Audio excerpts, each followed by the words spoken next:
तो दोस्तों, अभी कुछ दिन से एक न्यूज़ आ रही है कि पतंजलि का जो देसी घी है, उसके क्वालिटी टेस्टिंग में फ़ेल हो गया है। 2 स्टैंडर्ड पे खरा नहीं उतरा है। तो एक तो पहले बात ये समझिए कि सैंपल उठाया गया 2020 में, रिपोर्ट दे रहे हैं 2025 लास्ट में। तो भाई साहब ये 5 साल किसी लैब को टेस्ट करने में 5 साल लगते हैं क्या? बहुत से बहुत टेस्टिंग करना है 24 घंटे, बहुत ज़्यादा टेस्टिंग करना है 24 घंटे, 2-3 दिन में रिज़ल्ट आ जाएगा। ये 5 साल में रिपोर्ट दे रहे हैं और कह रहे हैं कि जी, उसका स्टैंडर्ड अच्छा नहीं है। और तो कंपनी ने क्लेम किया है, कंपनी क ने बताया है कि भाई ये जो इन्होंने टेस्ट करवाया है, एक तो पहले ये बात समझिए कि जब वो सैंपल उठाए उसकी जो एक्सपायरी डेट है, वो उसके बाद टेस्टिंग किया है। दूसरा कंपनी का कहना है कि जो उन्होंने टेस्ट करवाया है वो लोकल लैब से करवाया है, जो कि कोर्ट ने आदेश दे दिया लोकल लैब के अनुसार सिविल कोर्ट ने।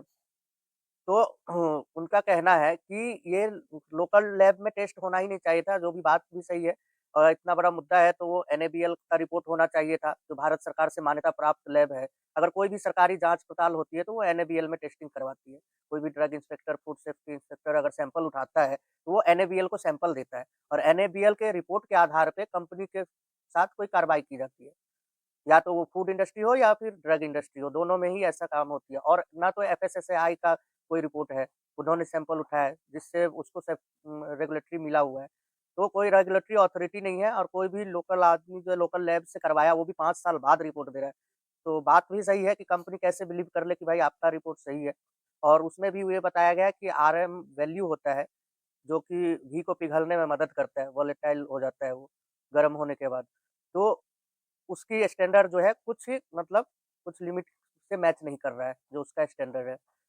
तो बाकी कंपनियों ने ये क्लेम किया है, कंपनी भी अपनी जगह सही है और ये कहीं से जायज़ नहीं है ना किसी के साथ कि आप बीच में सैंपल उठा रहे हो, 5 साल बाद रिपोर्ट दे रहे हो और बता रहे हो कि क्वालिटी और सोचिए जो इतने ड्यूरेशन में जो लोग घी पी गया, हज़ारों लीटर घी जो पी गए हैं, उसके साथ क्या? खैर बॉडी पे इफ़ेक्टिव कुछ ऐसा हैज़ार्डस सब्सटेंसेस नहीं पाया गया है, बट फिर भी आप 5 साल बाद रिपोर्ट दे रहे हो, अगर कुछ ऐसा वो सिरप की तरह पाया जाता, कुछ हैज़ार्डस सब्सटेंसेस और बच लोगों की मृत्यु हो जाती, तो उसका ज़िम्मेदार कौन होता? ये बहुत बड़ा इफ़ेक्ट है, कंपनी अपने जगह पतंजलि भी सही है, क्योंकि उनका हक है भाई कि वो उनको रिपोर्ट माँगने का और सही तरीके से जाँच करवाने का। बाकी आप लोग क्या सोचते हैं? कमेंट बॉक्स में अपनी राय ज़रूर दें, तब तक के लिए धन्यवाद। जय हिंद, जय भारत, जय बिहार।